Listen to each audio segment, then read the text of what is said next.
Scholars ਨੂੰ पता है कोई किताब 1000 छप जाती होगी 2000 छप जाती होगी वो कुछ लाइब्रेरियां चली गई कुछ बंदे पता चलिया अहले इलम ਨੂੰ पता है कि कितना वड्डा काम हो गया लेकिन ये जी है ना कि भी रोज़ बह जान हुण प्रवासी साहब तो उस दे बाद एक उन्होंने सामने नौजवान बह जाए वो लभ के मजहबी इकट्ठ मुलायत के उत्ते और इंसानां दे उत्ते जबर नाफिज करन दे इस्लामी माखज़ तलाश करन दा पहला उन्होंने रिसर्च की होवे नीओ टीवी होर की कर रहा उन्होंने कोल वेचण वास्ते होर किहड़ी शै है तुसीं वेखो जिहड़ा प्रोग्राम उन्होंने अहमदियां ते करना है और अहमदियां दी परसीक्यूशन नूं लैजिटिमाइज़ करन ते जिहड़ा उन्होंने प्रोग्राम करना है ਉਹਦੇ ਉਸੇ ਵੇਲੇ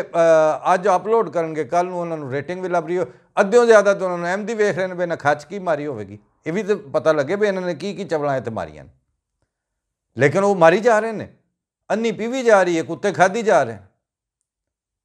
ਇਹ ਜਿਹੜਾ ਹਿਸਾਬ ਹੁੰਦਾ ਇਹਦੇ ਵਿੱਚੋਂ ਜੇ ਤੁਸੀਂ ਕੱਲ੍ਹ ਨੂੰ ਆਖੋ ਨਾ ਕਿ ਤੁਸੀਂ ਕੋਈ ਮੋਤੀ ਤਲਾਸ਼ ਕਰ ਲੈਣੇ ਨੇ ਔਰ ਤੁਸੀਂ ਕੋਈ ਬੜਾ ਨਸਲਾਂ 'ਤੇ ਅਹਿਸਾਨ ਝਾੜ ਲਿਆ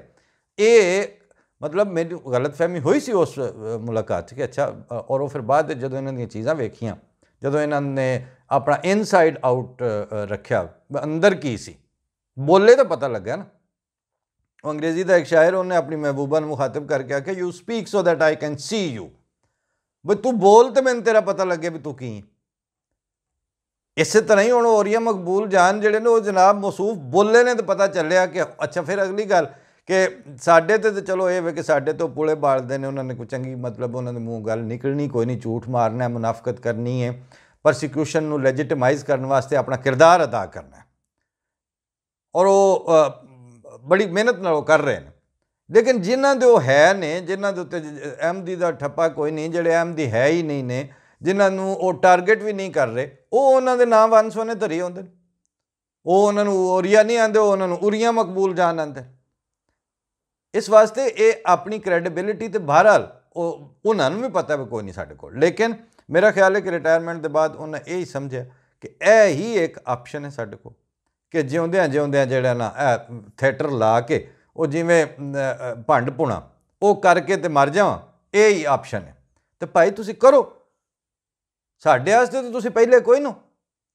असा तुहाडे तो पहला शोरश कश्मीरी दीयां शोरशां वेखियां ने मौलाना जफर अली खान जैसा बंदा उन्हें मुखालफत के उत्ते अपने आप नूं वक्फ कीती रखिया की फर्क पै गया मोहम्मद हुसैन बटालवी उन्हें कसम खा के जम्मिया सी गोया कि इन्हें अहमदियों के खिलाफ ही जिंदगी गुजारी की फर्क पै गया होर तो होर रह गया वो अगे कल मैंने किसी आख्या यार प्रोग्राम के आर्मी चीफ का जिक्र हो गया मैं आख्या आर्मी चीफ का मैं गल करा तो कोठे ते गां चढ़ जाती है और जिदा दिल करे वो आर्मी चीफ को घसीट के विच ले आवे कि आर्मी चीफ जो इन्हों के स्क्रू टाइट करे इन्हों के उत्ते जिंदगी औखी करने दे विच अपना किरदार अदा करे उसका की किरदार फौज लैके आ जाए साडे उत्ते मतलब सियासी तौर पर तो खच वजी ही पई है सियासी तौर पर तो बेईमानी होंदी ही पई है सियासी वज़राए आज़म भी वही हरकतां कर रहे हैं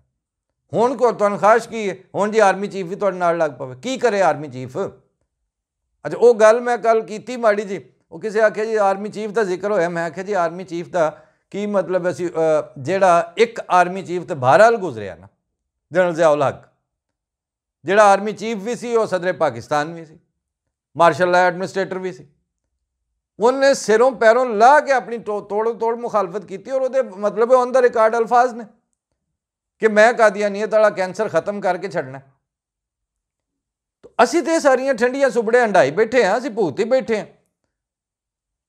साडा जिहड़ा ना ओरिया मकबूल दे एक प्रोग्राम नाल या उधरों को लग पवे नदीम मलक लैके किसी फैडरल मिनिस्टर नूं बह जाए इहदे नाल हुण फर्क नहीं पैंदा गल सिर्फ इन्नी है तुसीं ये वेखो साडे नाल तुसां की करना है ते साडा तुसां बिगाड़ना की है ते साडा तुहाडे कोल बिगड़ना भी की है जे कुछ करन जोगे हुंदे ते तुहाडे इस वक्त पिस्सू नहीं सन पए होणे ये जिहड़ी जगह जगह तो तकलीफ उठदी है ना कि हुण वो जी ताहा कुरैशी एक जिहड़ा तुहाडा अपना ब्रिटिश एम्पायर का पार्लीमेंट है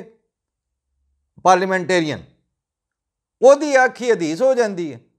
तो जिहड़ा कोई अहमदी कादी अपना पाकिस्तानी नियाद पार्लीमेंटेरियन है ओदी आखी जिहड़ी वो झूठ हो जाती ये जिहड़ा ना ओहदा बघियाड़ वाला रवैया कि पानी भी तुहाडे वल्लों आवे तो गंदा जिहड़ा वो बकरा पिया करदा ये अगे बड़ा चिर चलता रहा हुण ये नहीं चल सकता हुण ये मुश्किल है उसकी वजह है कि अच्छा जी ओरिया मकबूल जान अपने प्रोग्राम में फरमा रहे हैं कि ਜਿਹੜੇ ਬਾਅਦ ਜੰਮਣ ਦੇ ਉਹਨਾਂ ਦੇ ਉੱਤੇ ਮੁਰਤਦ ਦੀ ਸਜ਼ਾ ਕਤਲ ਦਾ ਫਤਵਾ ਨਹੀਂ ਲੱਗੇਗਾ। ਤੁਹਾਨੂੰ ਅਸੀਂ ਦੂਜਿਆਂ ਨੂੰ ਮਾਰਨ ਦਾ ਫਤਵਾ ਤੁਹਾਡਾ ਅਸੀਂ ਕਬੂਲ ਕੀਤੀ ਬੈਠੇ ਹਾਂ। मतलब है कि अहमदी टुरे फिरते ने मकबूल जान की तशरीह के सिर पर। अहमदी पाकिस्तान टुरे बैठे ने, अहमदियां पाकिस्तान बनाया वो उन्हों का ही है। तुसी भाई अन्ने का मुख मारना है तो उत्थे सामने बैठे अपने मारो। कोई बंदे के कुछ कोई असूल ने, कोई उन्होंने सदाकत है, कोई दयानत होंगी है। चार चार बारी अच्छा पैमरा तो इन्नी जरूरत नहीं कि तुहाडे वर्गियां ते गल कर सके।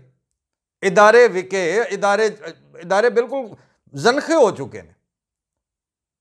वरना गल की है कि वजह की है कि इहो जी चीज़ां ऑन एयर हो रही हैं, उन्होंने डिस्कस हो रहा है कि हाँ जी मुरतद की सज़ा कतल ते, लेकिन जेडे बच्चे जम्मणगे वो यानी असीं बच्चे जम के तुहाडे रहमो करम ते लगे फिरने ने अहमदी। तुहाडी सलाह है कि वो नीओ टीवी ते उरिया मकबूल जान जेडे ने वो रल के बहणगे ते उन्हां सानूं जिंदगी दा हक देना। कोई खुदा दा खौफ करो, असीं तुहानूं कोई नहीं खुदा मनदे। ਅਸੀਂ ਤੁਹਾਨੂੰ ਨਹੀਂ ਸਮਝਦੇ ਕਿ ਸਾਡੀ ਜਾਨਾਂ ਦੇ ਤੇ ਅਮਵਾਲ ਦੇ ਤੇ ਜ਼ਿੰਦਗੀਆਂ ਦੇ ਔਰ ਤਰੱਕੀਆਤ ਦੇ ਤੁਸੀਂ ਮਾਲਕ ਹੋ। ਹੁਣ ਆਪਣਾ ਸ਼ੀਸ਼ਾ ਵੇਖੋ, ਤੁਹਾਡਾ ਕੀਤਾ ਕੀ ਜੇ ਹਾਲੇ ਤੱਕ। ਉਹ ਜੁਲਾਈ ਦਾ ਮੁੰਡਾ ਸੀ ਤਾਂ ਉਸ ਕਿਤੇ ਪੱਗ ਲੱਭ ਗਈ, ਪੱਗ ਹੁੰਦੀ ਹੈ ਜ਼ਰਾ ਪਤਲੀ ਜੀ, ਉਹ ਦੇ ਸੁਦੇ ਉਹਨੂੰ ਬੰਨੀ ਜਾਏ ਵਲੇਟੀ ਜਾਏ, ਬੰਨੀ ਜਾਏ ਵਲੇਟੀ ਜਾਏ। ਉਹ ਪਿਓ ਨੇ ਆਖਿਆ ਕੀ ਕਰੂੰ? ਉਸ ਆਖਿਆ ਜੀ ਇਹ ਪੱਗ ਬੰਨਿਆ 2 ਨਫਲਾਂ ਦਾ ਸਵਾਬ ਹੁੰਦਾ ਤੇ ਮੈਂ ਤਾਂ ਬਾਰ-ਬਾਰ ਬੰਨਦਾ ਪਿਆ। ਉਸ ਆਖਿਆ ਚਵਲੇ ਜਾਈਏ ਇਹ ਜਿਹੜੀ ਇਹ ਤੂੰ ਪੱਗ ਪਾੜ ਲਏਂਗਾ ਤੇ ਫਿਰ ਸਿਰ ਤੇ ਨਫਲ ਬੰਨੀ ਫਿਰੀ ਆਪਣੇ। ਤੁਸੀਂ ਬੇੜਾ ਗਰਕ ਕਰਦੇ ਪਏ ਹੋ, ਤੁਸੀਂ ਆਪਣੀ ਪੱਗ ਪਾੜਦੇ ਪਏ ਹੋ, ਤੁਸੀਂ ਆਪਣਾ ਜਿਹੜੀ ਰੇਤਲ ਹੈ, ਜਿਹੜੀ ਤੁਹਾਡਾ ਕੋਈ ਵਾਸਿਓ ਹੈ, ਜਿਹੜਾ ਕੋਈ ਮੁਲਕ ਦੇ ਵਿੱਚ ਕੁਝ ਜੋ ਕੁਝ ਪੱਲੇ ਰਹਿ ਗਿਆ, ਕਿਸੇ ਪਾਸੇ ਮੂੰਹ ਦੇਣ ਜੋਗੇ ਤੁਹਾਡੇ ਬਿਊਰੋਕਰੇਟ ਜਾਂ ਤੁਹਾਡੇ ਫਾਰਨ ਆਫਿਸ, ਉਹਨੂੰ ਕਿਸੇ ਪਾਸੇ ਜੋਗਾ ਜਿਉਣ ਜੋਗਾ ਛੱਡੋ। ਇਹ ਜਿਹੜੇ ਕੰਮ ਤੁਸੀਂ ਫੜੇ ਨੇ ਇਸ ਤਰ੍ਹਾਂ ਦੇ ਕੰਮ ਨਹੀਂ ਚੱਲਦੇ। ਲੱਖਾਂ ਇਨਸਾਨ ਜਿਹੜੇ ਨੇ ਉਹ ਹੁਰੀਆ ਮਕਬੂਲ ਜਾਨ ਦੇ ਇੱਕ ਪ੍ਰੋਗਰਾਮ ਕੋਲੋਂ ਸਨਦ ਲੈ ਕੇ ਤੇ ਜ਼ਿੰਦਾ ਰਹਿਣਗੇ ਕਿ ਮਾਂ ਪਿਓ ਨੂੰ ਅਸੀਂ ਰੱਖ ਲਾਂਗੇ, ਮਾਰ ਦਿਆਂਗੇ ਤੇ ਬੱਚੇ ਜਿਹੜੇ ਨੇ ਉਹ ਅਸਾਂ ਉਹਨਾਂ ਨੂੰ ਛੱਡ ਦਿਆਂਗੇ। ਕੀ ਇਹਦੇ ਤੇ ਬੰਦਾ ਆਖੇ? ਇਹ ਤੇ ਕਿਤੇ ਆਮਣੇ ਸਾਹਮਣੇ ਹੋਵੇ ਤੇ ਫਿਰ ਬੰਦਾ ਗੱਲ ਕਰਦਾ ਵੀ ਇਹ ਤੁਹਾਡੀ ਔਕਾਤ ਔਰ ਇਹ ਕਰਤੂਤ ਤੇ ਦਾਨਿਸ਼ਵਰੀ ਪਏ ਤੁਸੀਂ। ਔਰ ਇੱਕ ਸਾਰੀ ਗੱਲ ਮਨਸੂਬ ਕਿਹਦੇ ਵੱਲ ਕਰਦੇ ਹੋ? ਆਜ ਸੱਲਮ ਵੱਲ, ਇਸਲਾਮ ਵੱਲ। ਫਿਰ ਇਹਦਾ ਮਤਲਬ ਹੈ ਕਿ ਜਿਹੜਾ ਮਜ਼ਹਬ ਕੇ ਨਾਮ ਪਰ ਖੂਨ ਕਿਤਾਬ ਹੁਣ ਮੈਂ ਉਹ ਪੇਸ਼ ਕਰਨੀ ਸ਼ੁਰੂ ਕਰਾਂਗਾ ਆਹਿਸਤਾ ਆਹਿਸਤਾ, ਥੋੜ੍ਹੀ ਥੋੜ੍ਹੀ ਕਰਕੇ। ਇਹ ਤੁਸੀਂ ਪਾਲੇ ਸਾਰੇ ਉੱਥੋਂ ਹੀ ਹੋ ਨਾ, ਜਿਨ੍ਹਾਂ ਨੂੰ ਬਾਅਦ ਵਿੱਚ ਇਨਸਾਨੀਅਤ ਔਰ ਹੋਸ਼ ਆ ਗਈ ਔਰ ਉਹਨਾਂ ਸਮਝਿਆ ਕਿ ਇਹ ਗੱਲਾਂ ਕੁਰਾਨ ਸ਼ਰੀਫ ਤੇ ਰਸੂਲੁੱਲਾਹ ਸੱਲੱਲਾਹੁ ਅਲੈਹਿ ਵਸੱਲਮ ਦੀ ਹੱਦ ਤੱਕ ਨੇ। ਜੋ ਮੌਦੂਦੀ ਸਾਹਿਬ ਤੁਹਾਡੇ ਮੱਥੇ ਮਾਰ ਗਏ ਨੇ, ਉਹ ਫੀਡਰ ਜੇ ਪੀਣੇ ਨੇ ਤੇ ਫਿਰ ਔਰੀਆ ਮਕਬੂਲ ਜਾਨ ਹੀ ਬਣਨਾ, ਫਿਰ ਜ਼ੈਦ ਅਹਿਮਦ ਹੀ ਬਣਨਾ ਤੁਸੀਂ। ਫਿਰ ਉਹ ਜਹਾਦ ਵਾਲੀ ਫਲਸਫਾ ਤੇ ਹਰ ਬੰਦਾ ਮਾਰ ਦਿਓ, ਤੁਸੀਂ ਰਹਿ ਜਾਓ। ਯਾਨੀ ਇਹ ਇਸਲਾਮ ਦੀ ਤਾਲੀਮ ਹੈ ਕਿ ਉਹ ਜਿਹੜੇ ਨੌਮੌਲੂਦ ਨੇ ਉਹਨਾਂ ਬੱਚਿਆਂ ਦੇ ਸਾਹਮਣੇ ਉਹਨਾਂ ਦੇ ਮਾਂ-ਬਾਪ ਜਿਹੜੇ ਨੇ ਉਹ ਤੁਹਾਡੇ ਇਸਲਾਮ ਦੀ ਰੂਹ ਨਾਲ ਵਾਜਬੁਲ ਕਤਲ ਨੇ। ਕੀ ਇਹਦੇ 'ਚ ਬੰਦਾ ਆਪਣਾ ਮੈਂ ਬੜੀ ਮੁਸ਼ਕਿਲ ਨਾਲ ਆਪਣੇ ਅਲਫਾਜ਼ ਰੋਕ ਰਿਹਾ, ਲੇਕਿਨ ਜਿਨ੍ਹਾਂ ਕਿਸੇ ਨੂੰ ਥੋੜ੍ਹੀ ਜਿਹੀ ਸਮਝ ਆਈ ਕਿ ਨਹੀਂ ਇਹ ਇਸਲਾਮ ਦੀ ਤਾਲੀਮ ਨਹੀਂ ਹੋ ਸਕਦੀ, ਉਹ ਜਾਵੇਦ ਗਾਂਧੀ ਬਣੇ ਉਸੇ ਜਮਾਤ ਇਸਲਾਮੀ 'ਚੋਂ, ਔਰ ਉਹਨਾਂ ਨੂੰ ਤੁਸੀਂ ਪਾਕਿਸਤਾਨ 'ਚੋਂ ਕੱਢ ਦਿੱਤਾ। ਉਹ ਤਾਂ ਹੁਣ ਨਹੀਂ ਪਾਕਿਸਤਾਨ ਰਹਿ ਸਕਦੇ ਆ ਕੇ। ਇਸ ਵਾਸਤੇ ਆਪਣੀ ਮੰਜੀ ਥੱਲੇ ਡੰਗੋਰੀ ਫੇਰੋ, ਤੁਹਾਡੇ ਥੱਲੇ ਕੁਝ ਵੀ ਨਹੀਂ ਹੈ। ਤੁਸੀਂ ਅੰਨੇ ਦਾ ਮੌਕੇ